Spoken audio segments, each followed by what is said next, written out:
Mensagem especialmente que vai te fazer refletir. Feche os olhos, abra seu coração e sinta a presença do Espírito Santo.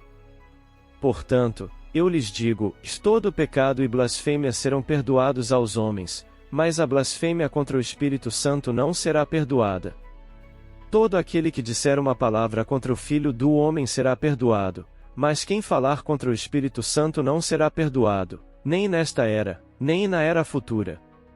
Imagine-se caminhando por um vasto deserto, onde cada grão de areia representa uma ação que você já realizou. Nesse mar de memórias e decisões, há um refúgio de sombra, uma tenda que oferece alívio do calor escaldante. Essa tenda é o perdão, uma dádiva que Deus estende para todos aqueles que buscam redenção, não importa quão áridos sejam os caminhos percorridos.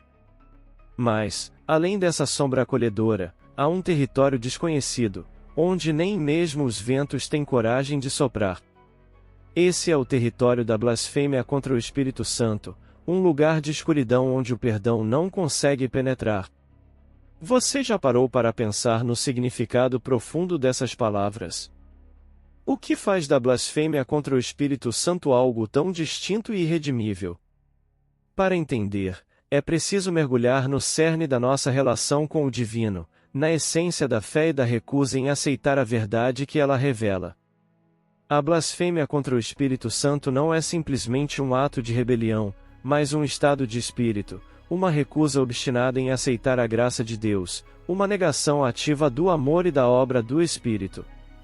Imagine um artista que passa a vida inteira criando uma obra-prima, uma pintura que encapsula toda a beleza e dor do mundo.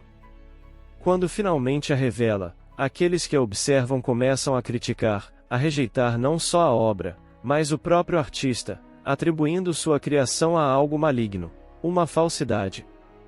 A dor que o artista sente não é apenas pela obra rejeitada, mas pela recusa em reconhecer sua própria existência e o esforço colocado naquela criação. Assim é com o Espírito Santo, e atribuir suas obras ao mal é negar a própria essência de Deus, é fechar os olhos para a luz e escolher viver nas trevas.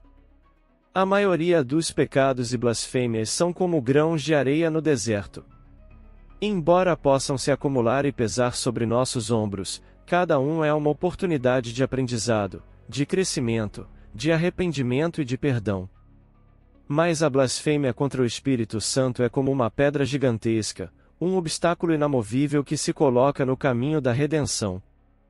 Não porque Deus não queira perdoar, mas porque a própria pessoa, ao cometer tal ato, se afasta tanto da verdade que se torna incapaz de receber o perdão. É uma decisão tão firme e intransigente de rejeitar a graça divina que nem mesmo o perdão consegue alcançá-la. Pense nos tempos em que vivemos, onde tantas vozes competem pela nossa atenção, onde tantas verdades aparentes nos cercam, e é fácil se perder.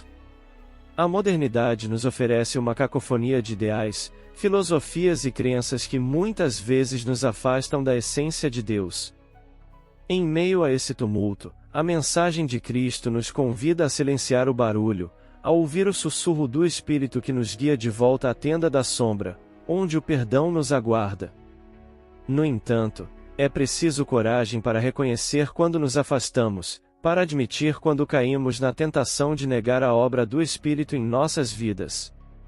É fácil apontar o dedo, culpar o mundo ao nosso redor, mas a verdadeira transformação começa quando olhamos para dentro e confrontamos nossas próprias negações. A beleza do perdão está em sua simplicidade, é um presente oferecido sem reservas, mas exige um coração disposto a aceitá-lo. Quando Jesus fala da blasfêmia contra o Espírito Santo, ele não está nos ameaçando, mas nos alertando. Ele nos lembra que há um ponto em que a teimosia do coração humano pode se tornar tão impenetrável que nem mesmo o mais potente dos milagres pode atravessá-la. É um chamado à humildade, um lembrete de que, apesar de nossas falhas e fraquezas, sempre há um caminho de volta, desde que estejamos dispostos a percorrê-lo.